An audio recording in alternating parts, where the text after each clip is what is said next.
ബി.ജെ.പിയിലെ അന്തഛിദ്രം മുതലെടുക്കാൻ ഞങ്ങൾ നിന്നിട്ടില്ല.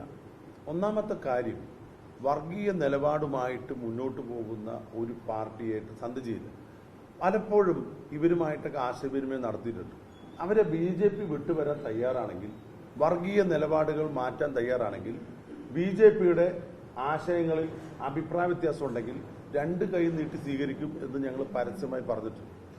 ഇവരുടെ രണ്ടുപേരുടെ കാര്യത്തിലും ഞങ്ങൾ തയ്യാറാണ്, ഇപ്പോഴും തയ്യാറാണ്. അവരെ പാർട്ടിക്കകത്ത് എത്രമാത്രം പീഡിപ്പിച്ചിട്ടുണ്ട്, ഏതെല്ലാം തരത്തിൽ ആശയവിനിമയം നടത്തിയിട്ടുണ്ട്. അത് അല്ല, ബി.ജെ.പിയിൽ നിന്നും അഭിപ്രായ വ്യത്യാസമുള്ള ആളുകൾ, അവരുടെ അസംതൃപ്തരായ ആളുകളെ അവരുമായിട്ട് ഞങ്ങൾ ചർച്ച ചെയ്തിട്ടുണ്ട്, കാര്യങ്ങൾ സംസാരിച്ചിട്ടുണ്ട്.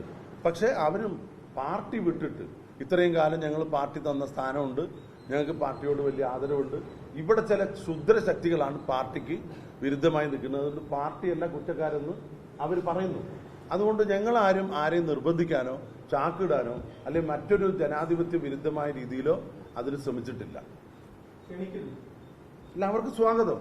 ജനാധിപത്യ മതേതര വിശ്വാസികൾക്ക് ഇന്ത്യൻ നാഷണൽ കോൺഗ്രസിലേക്ക് സ്വാഗതം. അങ്ങനെയാണല്ലോ സന്ദീപ് വാര്യർ ഏറ്റവും കൂടുതൽ ബി.ജെ.പിയുടെ നാക്കായി, RSSന്റെ നാക്കായി രാഹുൽ ഗാന്ധി കുടുംബത്തെ വിമർശിച്ച ഒരാളെ ഞങ്ങൾ സ്വീകരിച്ചത് എങ്ങനെയാ?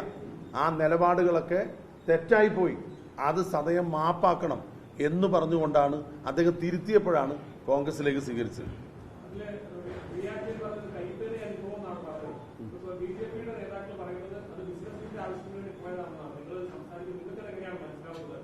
ഒരിക്കലുമല്ല.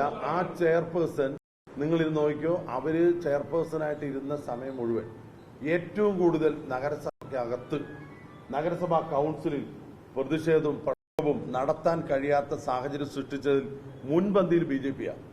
പരസ്യമായിട്ടുള്ള കാര്യങ്ങളാണ്, നിങ്ങൾ മാധ്യമങ്ങൾ റിപ്പോർട്ട് ചെയ്തിട്ടുള്ള കാര്യങ്ങളാണ്. ആ പാവം ചെയർപേഴ്സൺ ആ കസേരയിൽ നിന്ന് കണ്ണ് തുടയ്ക്കുന്നത് വരെ ഞങ്ങൾ കണ്ടിട്ടുണ്ട്. അവർക്ക് അവിടെ നടത്തിക്കൊണ്ടുപോകാൻ കഴിയാതെ RSS നേതൃത്വത്തിനോട്, ബി.ജെ.പി നേതൃത്വത്തിനോട് പറഞ്ഞു. അവരെല്ലാം നിസ്സഹായമായ അവസ്ഥ പറഞ്ഞു. കാരണം ഇവർക്കെതിരെ നിന്ന് വലിയ കച്ചവട ലോബിയാണ്, വലിയ അഴിമതി ലോബിയാണ്. അവർ അഴിമതിക്ക് ഒരു ശകലം കൂട്ടുനിന്നു എന്നുള്ള അഭിപ്രായം ഞങ്ങൾക്കില്ല. പക്ഷേ നഗരസഭാ കൗൺസിൽ ആ ചെയർപേഴ്സനെ നോക്കുകുത്തിയാക്കി.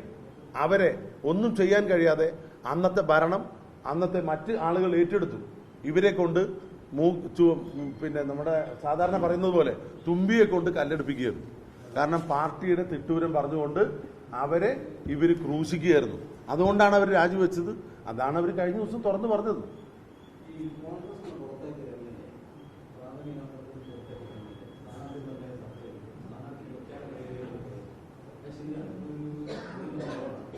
നിങ്ങൾ വിചാരിക്കുന്നത് പോലെ പാലക്കാട് MLA അതല്ല ഉദ്ദേശിച്ച് രാഹുൽ മാങ്കൂട്ടത്തിനെ കോൺഗ്രസ് നിന്ന് പുറത്താക്കിയിട്ടില്ല.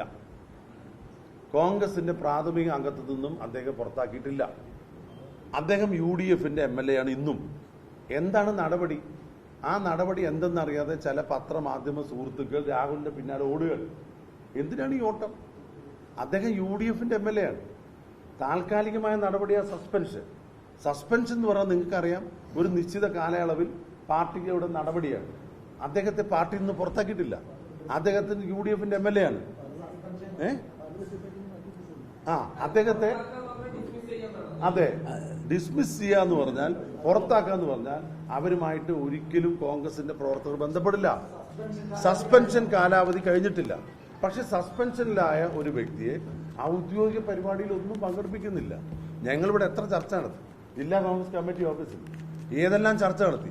അദ്ദേഹമായിട്ട് യാതൊരു തരത്തിലും ഞങ്ങൾ ചർച്ച ചെയ്തിട്ടില്ല. അദ്ദേഹത്തെ പങ്കെടുപ്പിച്ചില്ല. ഇല്ല, ഞാൻ പറയാം, അത് പറയാം. അതായത് സ്ഥാനാർത്ഥി UDFന്റെ സ്ഥാനാർത്ഥികളാണ്. MLAക്ക്, സസ്പെൻഷനിലായ MLAക്ക് വന്ന് അഭിവാദ്യം അർപ്പിക്കേണ്ടെന്ന് പറഞ്ഞിട്ടുണ്ട്. CPMന്റെ മുന്നേ MLA വന്ന് അഭിവാദ്യം അർപ്പിച്ചൊരു സ്ഥലത്ത് അയാൾ അറിയാതെ വന്നിട്ടാണ് തോന്നുന്നു. അത് ഞങ്ങൾ വേണ്ട പറഞ്ഞിട്ടില്ല.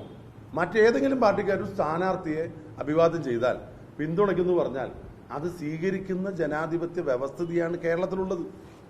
അത് സ്വീകരിക്കും. ഇനി രാഹുൽ മാങ്കൂട്ടത്തിൽ UDFന്റെ സ്ഥാനാർത്ഥികളെ വിജയിപ്പിക്കാൻ നടക്കുമ്പോൾ എന്തിനാ ചില കോണുകളിൽ അസ്വസ്ഥതയുള്ളത്? എന്താ കാര്യം? അദ്ദേഹത്തിനെതിരെ നിയമപരമായ വല്ല നടപടിയും ഈ സമൂഹത്തിലുണ്ടോ? നിങ്ങളെല്ലാം മാധ്യമ പ്രവർത്തകർ നീതിയും നിയമവും അനുസരിച്ച് ജീവിക്കുന്നവരാ. ഞങ്ങൾ രാഷ്ട്രീയ പ്രവർത്തകരും അങ്ങനെയാണ്. നിയമത്തിന്റെ മുമ്പിൽ അദ്ദേഹം ഏതെങ്കിലും തെറ്റ് ചെയ്തതായിട്ട് നിങ്ങൾക്ക് എന്തെങ്കിലും രേഖ കാണിക്കാൻ പറ്റുമോ? അല്ല, അത് രാഹുലിന്റെ വ്യക്തിപരമായ കാര്യം. അദ്ദേഹം നിഷേധിക്കാം, അദ്ദേഹത്തിന് നിഷേധിക്കാതിരിക്കാം. എന്റെ സ്വഭാവമായിരിക്കില്ല തങ്കപ്പന്റെ സ്വഭാവം, തങ്കപ്പന്റെ സ്വഭാവമാകില്ല സി ചന്ദ്രന്റെ സ്വഭാവം. എന്തെങ്കിലും കേട്ടാൽ അതിന്റെ പിന്നാലെ ഇറങ്ങുന്ന സ്വഭാവം പലർക്കും ഉണ്ടാകില്ല. അപ്പൊ പല രീതിയിലും അങ്ങനെ ചർച്ച വന്നുകൊണ്ട് സമൂഹത്തിൽ അത്തരത്തിലൊരു വിവാദം വന്നതുകൊണ്ടും പാർട്ടി എന്ത് ചെയ്തു? പാർട്ടി അന്വേഷണ വിധേയമായി ഈ കാര്യങ്ങൾ പാർട്ടിയുടെ നേതൃത്വത്തിന് ബോധ്യപ്പെടുന്നവരെ അദ്ദേഹത്തെ സസ്പെൻഡ് ചെയ്തിട്ടുണ്ട്.